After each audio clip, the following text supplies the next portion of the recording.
Now, about the war in Ukraine, the Kremlin says that President Vladimir Putin plans on Friday to sign a decree annexing 4 occupied regions of Ukraine, following referendums carried out earlier this week. However, the results have widely been dismissed by the international community as fake.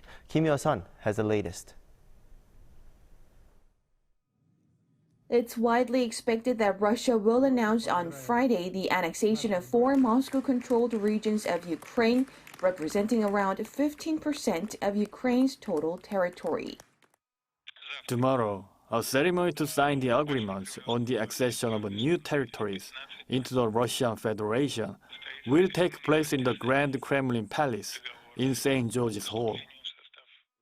President Vladimir Putin will be presiding over the ceremony and is expected to give a major speech and meet with Moscow-appointed administrators of the Ukrainian regions.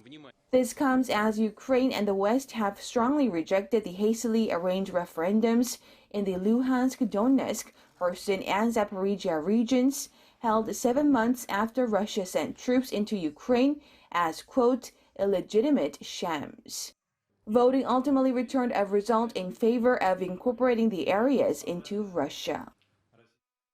The United States will never recognize Russia's claims on Ukraine's sovereign territory. This so-called referendum was a sham, an absolute sham. The results were manufactured in Moscow.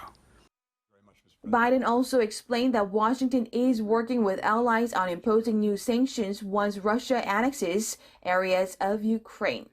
Meanwhile, Ukrainian President Volodymyr Zelensky stressed that Moscow will not get the territories.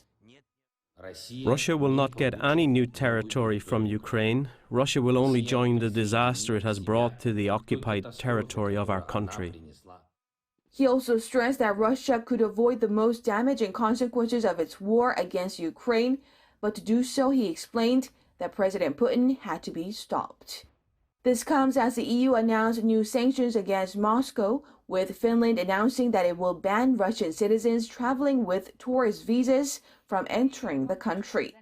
The decision comes on the heels of an increasingly heated debate in the EU on whether Russian citizens should not be permitted to apply for visas or banned from entering the bloc altogether.